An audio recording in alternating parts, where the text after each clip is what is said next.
nih sama aku pengen membagikan prinsip penting atau tips-tips penting yang harus kita miliki sebagai seorang pemimpin. Percayalah sobat muda, Anda yang saat ini menonton video ini adalah pemimpin. Khususnya untuk diri kita sendiri, itu yang paling dasar. Pemimpin yang kedepannya nanti akan memimpin keluarga apabila sudah menikah.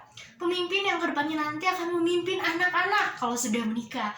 Atau pemimpin yang kedepan nanti akan memimpin orang lain dalam sebuah perusahaan skala kecil atau dimanapun kita ditempatkan untuk mengabdi, melayani Tuhan di dalam pekerjaan kita. Nah, sobat muda, ada hal-hal dasar yang harus kita miliki sebagai seorang pemimpin. Saya tidak akan membahas tentang tips-tips menjadi pemimpin, tapi karena saya meyakini sobat muda semua adalah pemimpin-pemimpin masa depan. Bahkan dari saat ini, sobat muda sudah menjadi pemimpin atas kehidupan pribadi sobat muda yang ada di rumah.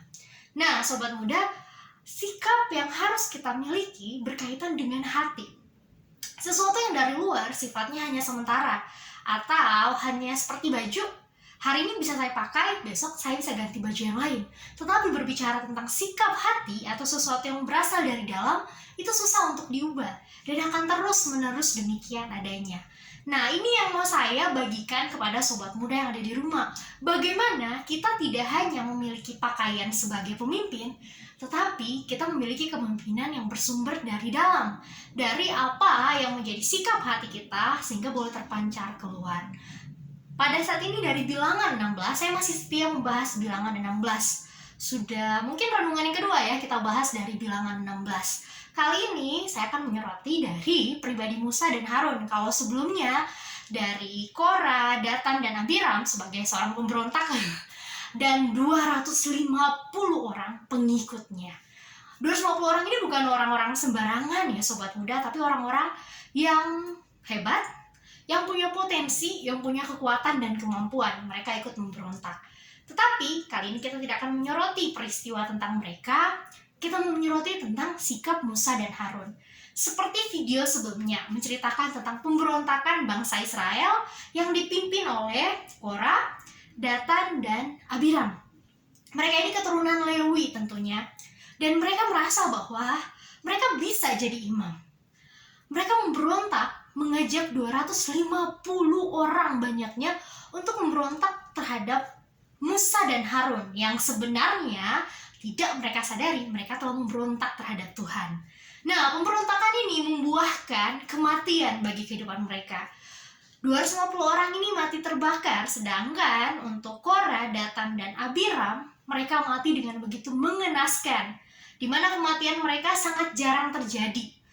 Bumi terbelah dan mereka ditelan oleh tanah. Bukan hanya mereka, tapi anak, istri, dan keluarga atau orang-orang yang ada di rumah mereka semuanya tertelan oleh bumi.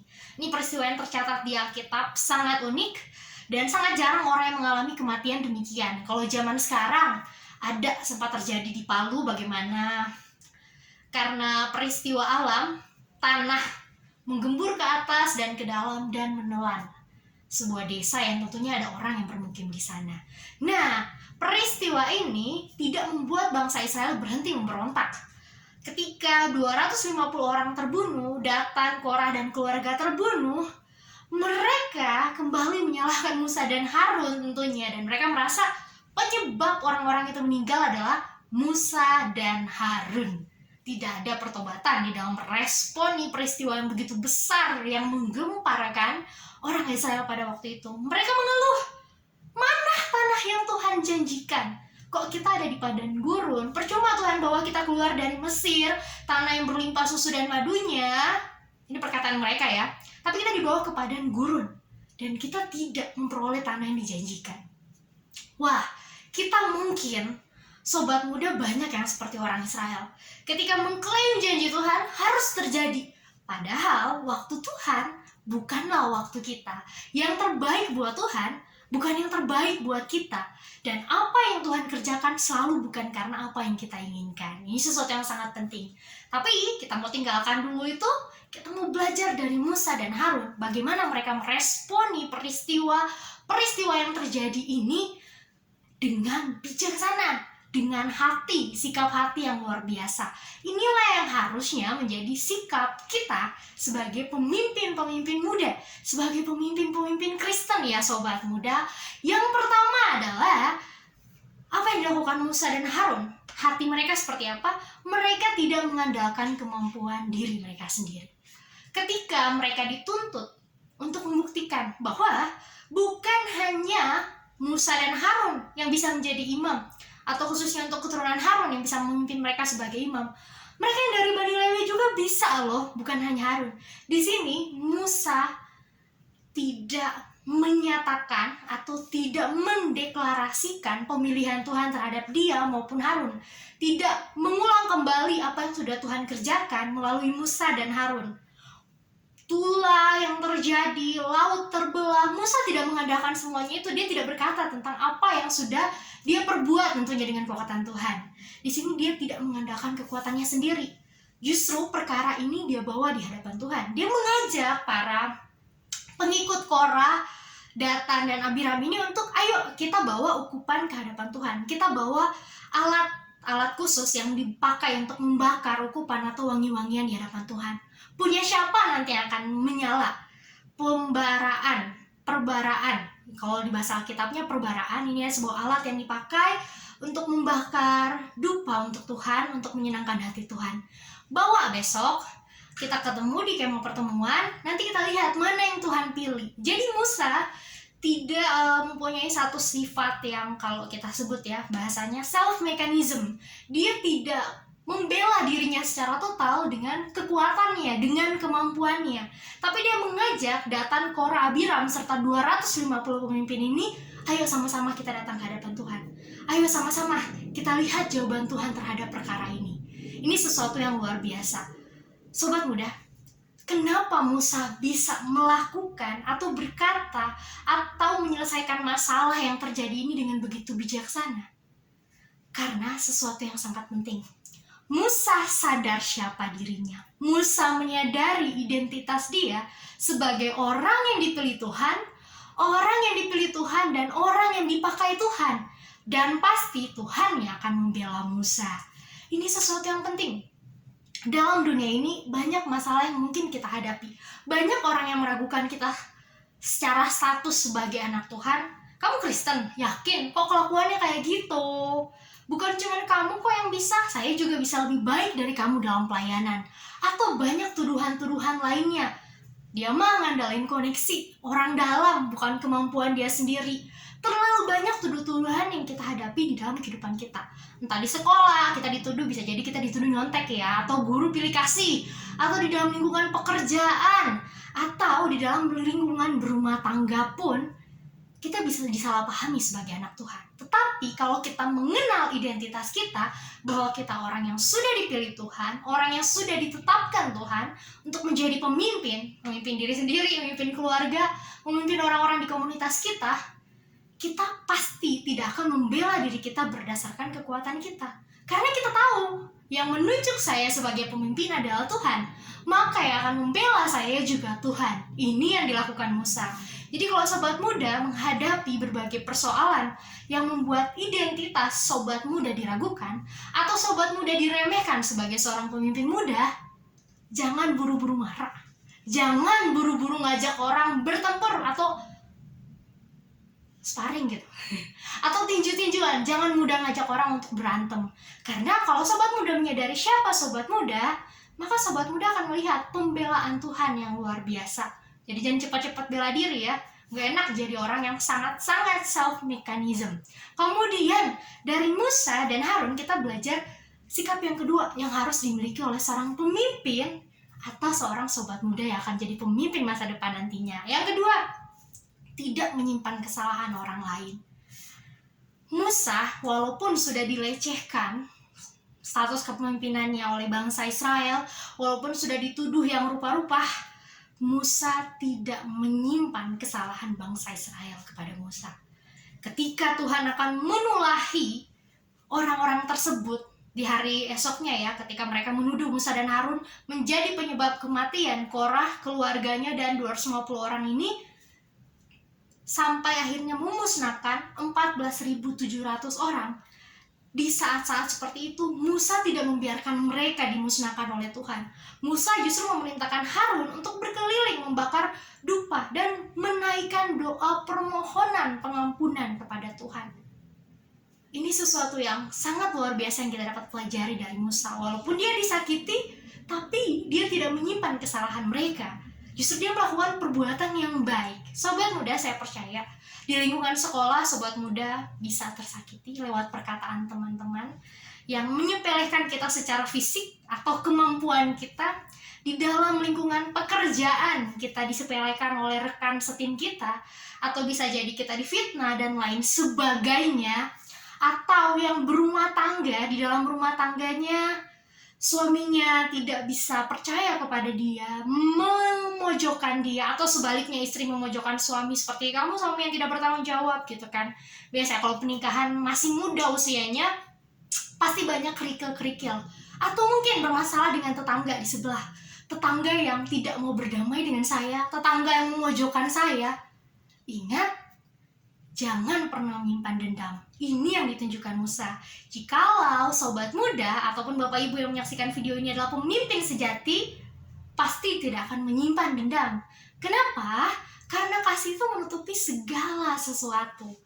Seseorang yang sudah menerima kasih Tuhan akan mudah mengampuni orang lain. Sebab orang yang telah menerima pengampunan yang sejati pasti akan menyadari dia tidak akan mampu hidup tanpa mengampuni orang lain. Karena itu yang sudah Tuhan kerjakan. Jangan sampai kita menjadi seperti orang yang diumpamakan oleh Tuhan Yesus, yang utangnya dilunasi begitu besar, tapi nagih ke orang yang berhutang terhadap dia dengan begitu paksa. Tidak ada belas kasihan. Yang akan kita dapat apa akhirnya? Neraka, hukuman kekal itu sendiri. Jadi mari, sebagai orang-orang yang sudah menerima pengampunan Tuhan Yesus Kristus, kita mengampuni orang lain. Karena setiap orang pasti pernah berbuat kesalahan. Tapi bagaimana kita menyikapi kesalahan orang lain bukan sebagai kesalahan saja, tetapi kita boleh melihat Tuhan mendidik saya lewat kesalahan orang lain yang orang lain perlakukan terhadap saya.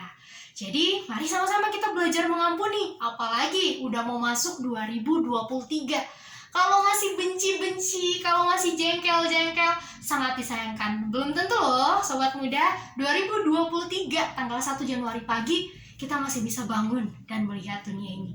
Jangan sampai kesempatan kita tidak ada lagi. Jadi sobat muda, mari kalau kita mau jadi pemimpin yang sejati, memimpin diri kita dulu, atau nanti mau jadi kepala keluarga yang baik, jadi bos yang baik, mari belajar mengampuni. Karena urusan penghukuman, pembalasan itu urusan Tuhan. Kita tidak punya urusan dengan semuanya itu. Yang menjadi urusan kita adalah kita mengampuni. Itu kan yang dinyatakan doa Bapa kami, ampunilah kami seperti kami mengampuni orang yang bersalah kepada kami. Jangan sampai kita minta diampuni Tuhan, tapi kita tidak mau mengampuni orang lain. Dari Musa kita belajar hal ini sangat penting untuk seorang pemimpin. Hal yang ketiga, yang juga sangat-sangat penting adalah tidak bahagia karena kehancuran orang lain. Jadi dari kisah ini kita baca kalau ayatnya full, Musa dan Harun tidak berbahagia karena Korah, Datan, Abiram, dan juga keluarganya dimusnahkan oleh Tuhan. Atau 250 orang, atau bahkan 14.700 orang yang dimusnahkan, yang terkena tulah. Musa dan Harun apakah senang-senang di atas penderitaan orang lain?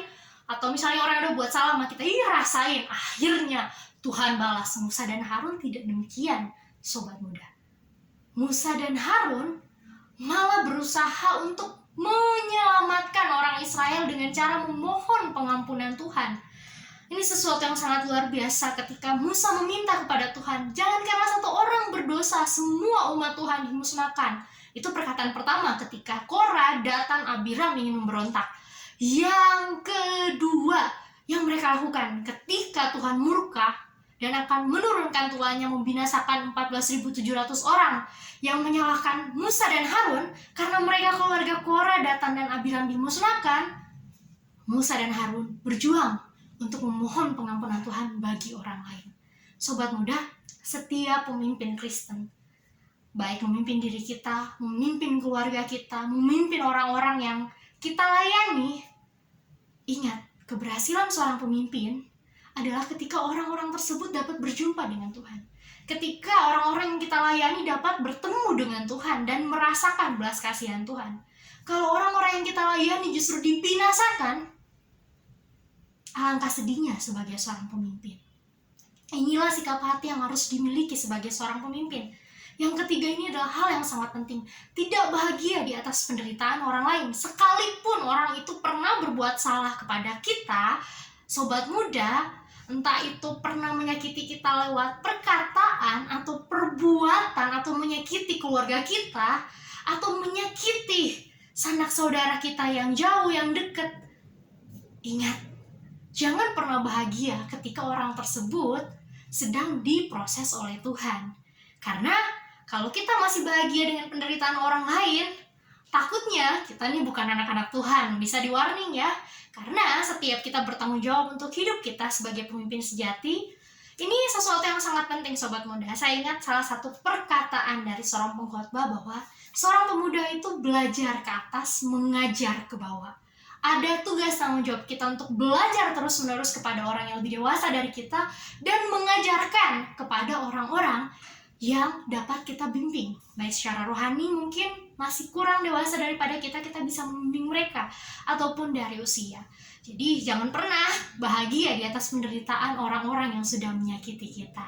3 hal ini kiranya boleh menjadi spirit baru di dalam kehidupan sobat muda di tahun 2023. Yang pertama, selalu ingat, jangan mengandalkan kekuatan sendiri. Karena biarlah Tuhan yang membela kita, bukan kita bela diri kita sendiri. Yang kedua, jangan pernah menyimpan kesalahan orang lain. Belajarlah memaafkan, karena kita sudah beroleh pengampunan Tuhan. Kedatangan Tuhan Yesus ke dunia ini untuk saya dan sobat muda sekalian boleh memperoleh pengampunan.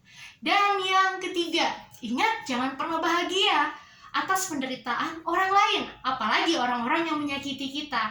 Tapi justru kita harus mendoakan mereka, karena pengampunan bukan sekedar kita merasa kita tidak membenci mereka, tapi ada upaya yang harus kita kerjakan untuk menolong mereka. Setidaknya kita mendoakan mereka, dan tetaplah bertegur sapa satu dengan yang lainnya. Saya percaya sobat muda yang mendengarkan video ini akan terus-menerus merasakan berkat dari Tuhan. Hari ini sampai di sini renungan sobat muda kita. Sampai ketemu di video selanjutnya. Tuhan Yesus memberkati.